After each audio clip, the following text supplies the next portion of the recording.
بسم اللہ الرحمن الرحیم۔ السلام علیکم اسلامک ٹیچر کے پیارے دوستو، ہم امید کرتے ہیں کہ آپ خیریت سے ہوں گے۔ ہماری دعا ہے کہ اللہ پاک آپ کو خیر و عافیت سے رکھے۔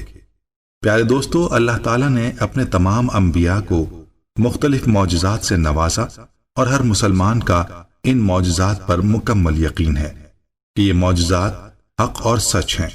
یاد رہے کہ معجزہ ایسے کام کو کہتے ہیں جو انسانی عقل کے لیے ناممکنات میں شامل ہوتا ہے، لیکن اللہ تعالیٰ کی قدرت سے وہ کام وقوع پذیر ہو جاتا ہے۔ ایسے ہی ایک معجزے کے بارے میں ہم آج کی ویڈیو میں آپ کو بتانے والے ہیں، جو کہ ہمارے پیارے آقا صلی اللہ علیہ وسلم کا معجزہ ہے، اور اس معجزے پر ہمارا کامل ایمان ہے۔ لیکن اس معجزے کو ثابت کرنے کے لیے غیر مسلموں کو 14 کھرب ڈالر لگانے پڑے، اور کھربوں ڈالر لگانے کے بعد وہ اس معجزے کی حقیقت کو پہنچے ہیں۔ یہ معجزہ کیا ہے؟ اس بارے میں مکمل تفصیل جاننے کے لیے آپ سے التماس ہے کہ ویڈیو کو آخر تک ضرور دیکھیے گا۔ اور اگر آپ ہمارے چینل اسلامک ٹیچر کی ویڈیو پہلی بار دیکھ رہے ہیں اور ابھی تک آپ نے ہمارے چینل کو سبسکرائب نہیں کیا، تو ہماری آپ سے گزارش ہے کہ آپ ہمارے چینل کو ضرور سبسکرائب کر لیں اور ساتھ ہی لگے بیل کے بٹن کو بھی پریس کر لیں، تاکہ آپ کے پاس فیوچر میں ہماری اپلوڈ ہونے والی مزید اسلامک اور معلوماتی ویڈیوز کا نوٹیفیکیشن بر وقت ملتا رہے۔ پیارے دوستو، ڈاکٹر زغول انجار یونیورسٹی جدہ میں ماہر ارضیات کے پروفیسر ہیں، قرآن مجید میں سائنسی حقائق کمیٹی کے سربراہ ہیں، اور مصر کی سپریم کونسل آف اسلامی امور کی کمیٹی کے بھی سربراہ ہیں۔ وہ ایک واقعہ بیان کرتے ہیں کہ ایک دفعہ میں برطانیہ کے مغرب میں واقع کارڈف یونیورسٹی میں ایک لیکچر دے رہا تھا، جس کو سننے کے لیے مسلم اور غیر مسلم طلبہ کی کثیر تعداد موجود تھی۔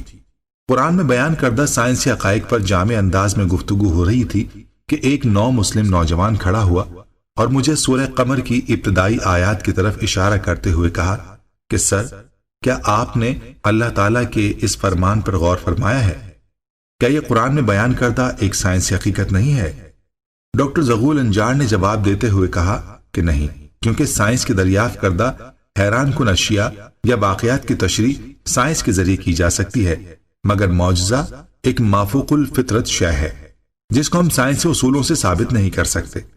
چاند کا 2 ٹکڑے ہونا ایک معجزہ تھا جس کو اللہ تعالیٰ نے نبوت محمدی کی سچائی کے لیے بطور دلیل دکھایا۔ حقیقی معجزات ان لوگوں کے لیے قطعی طور پر سچائی کی دلیل ہوتے ہیں جو ان کا مشاہدہ کرتے ہیں۔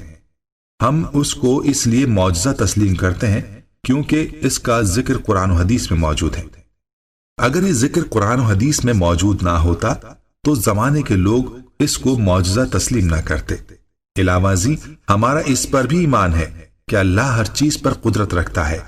پھر انہوں نے چاند کے 2 ٹکڑے ہونے کے واقعے کو بیان کرتے ہوئے کہا کہ حدیث کے مطابق ہجرت سے 5 سال قبل قریش کے کچھ لوگ حضور کے پاس آئے اور انہوں نے کہا کہ اگر آپ واقعی اللہ کے سچے نبی ہیں تو ہمیں کوئی معجزہ دکھائیں۔ حضور صلی اللہ علیہ وسلم نے ان سے پوچھا کہ آپ لوگ کیا چاہتے ہیں؟ انہوں نے ناممکن کام کا خیال کرتے ہوئے کہا کہ اس چاند کے 2 ٹکڑے کر دو۔ چنانچہ حضور صلی اللہ علیہ وسلم نے چاند کی طرف اشارہ کیا اور چاند کے 2 ٹکڑے ہو گئے، حتیٰ کہ لوگوں نے ہیرا پہاڑ کو اس کے درمیان دیکھا، یعنی اس کا ایک ٹکڑا پہاڑ کے اس طرف اور دوسرا ٹکڑا اس طرف ہو گیا۔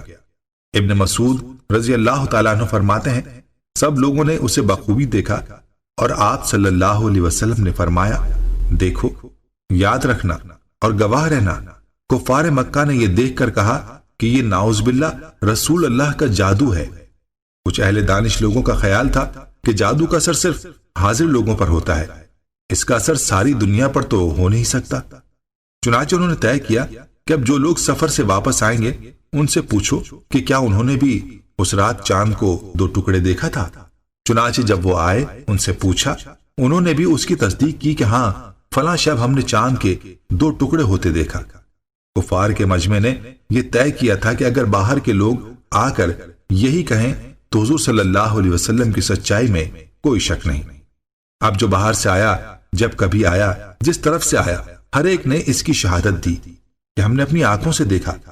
اس شہادت کے باوجود کچھ لوگوں نے اس معجزے کا یقین کر لیا، مگر کفار کی اکثریت پھر بھی انکاری پر اڑی رہی۔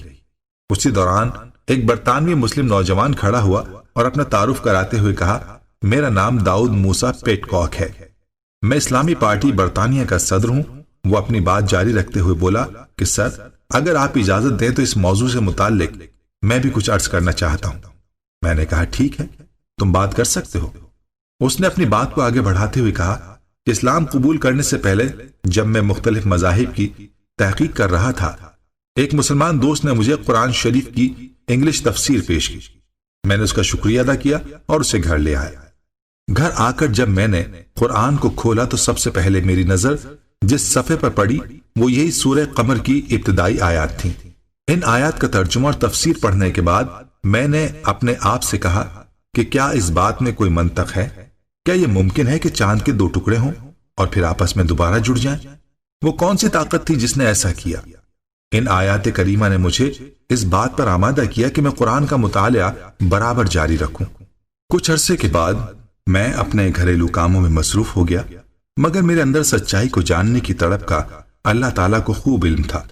یہی وجہ ہے کہ خدا کا کرنا ایک دن ایسا ہوا کہ میں ٹی وی کے سامنے بیٹھا ہوا تھا۔ ٹی وی پر ایک باہمی مذاکرے کا پروگرام چل رہا تھا جس میں ایک میزبان کے ساتھ 3 امریکی ماہرین فلکیات بیٹھے ہوئے تھے۔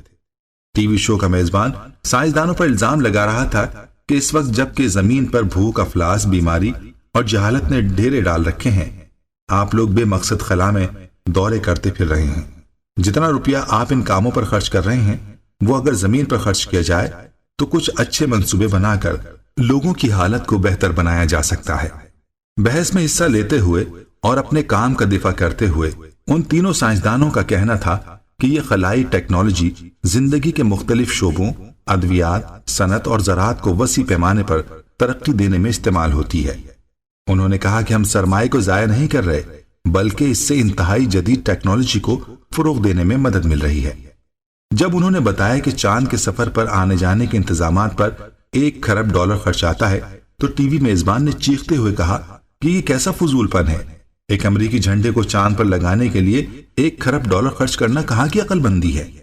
سائنسدانوں نے جواباً کہا کہ نہیں، ہم چاند پر اس لیے نہیں گئے کہ ہم وہاں جھنڈا گاڑ سکیں، بلکہ ہمارا مقصد چاند کی بناوٹ کا جائزہ لینا تھا۔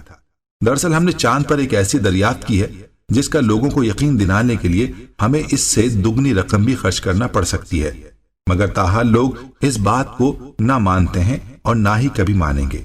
میزبان نے پوچھا کہ وہ دریافت کیا ہے؟ انہوں نے جواب دیتے ہوئے کہا کہ ایک دن چاند کے 2 ٹکڑے ہوئے تھے اور پھر یہ دوبارہ آپس میں مل گئے۔ میزبان نے پوچھا کہ آپ نے یہ چیز کس طرح محسوس کی؟ انہوں نے کہا کہ ہم نے تبدیل شدہ چٹانوں کی ایک ایسی پٹی وہاں دیکھی ہے کہ جس نے چاند کو اس کی سطح سے مرکز تک اور پھر مرکز سے اس کی دوسری سطح تک کو کاٹا ہوا ہے۔ انہوں نے مزید کہا کہ ہم نے اس بات کا تذکرہ ارضیاتی ماہرین سے بھی کیا ہے، ان کی رائے کے مطابق ایسا ہرگز اس وقت تک نہیں ہو سکتا کسی دن چاند کے 2 ٹکڑے ہوئے ہوں اور پھر دوبارہ آپس میں جڑ بھی گئے ہوں۔ برطانوی مسلمان نوجوان نے بتایا کہ جب میں نے یہ گفتگو سنی تو اپنی کرسی پر اچھل پڑا اور بے ساختہ میرے منہ سے نکلا کہ اللہ نے امریکیوں کو اس کام کے لیے تیار کیا کہ وہ کھربوں ڈالر لگا کر مسلمانوں کے معجزے کو ثابت کریں۔ وہ معجزہ کہ جس کا ظہور آج سے 1400 سال قبل مسلمانوں کے پیغمبر کے ہاتھوں ہوا۔ میں نے سوچا کہ اس مذہب کو ضرور سچا ہونا چاہیے۔ میں نے قرآن کو کھولا اور سورہ قمر کو پھر پڑھا۔ در حقیقت یہی صورت میرے اسلام میں داخلے کا سبب بنی۔ اللہ تعالیٰ سے دعا ہے کہ اللہ ہمیں دین کی سمجھ نصیب فرمائے اور اس کے مطابق زندگی بسر کرنے کی توفیق عطا فرمائے، آمین۔ پیارے دوستو، ہم یہ امید کرتے ہیں کہ آپ کو ہماری آج کی یہ ویڈیو ضرور پسند آئی ہوگی۔ اگر آپ کو ہماری آج کی یہ ویڈیو پسند آئی ہے تو آپ سے گزارش کرتے ہیں کہ آپ ہمارے چینل اسلامک ٹیچر کو ضرور سبسکرائب کر لیں اور ساتھ ہی لگے بیل کے بٹن کو بھی پریس کر لیں تاکہ آپ کے پاس ہماری آنے والی مزید معلوماتی ویڈیوز کا نوٹیفیکیشن بر وقت ملتا رہے۔ سبسکرائب کے ساتھ ساتھ ہماری ویڈیوز کو لائک بھی کریں اور اپنی قیمتی رائے کا اظہار کمنٹس میں ضرور کریں۔ کمنٹس میں آپ اپنے سوالات بھی ہم تک پہنچا سکتے ہیں۔ اللہ تعالیٰ آپ کو اپنے حفظ و امان میں رکھے، آمین۔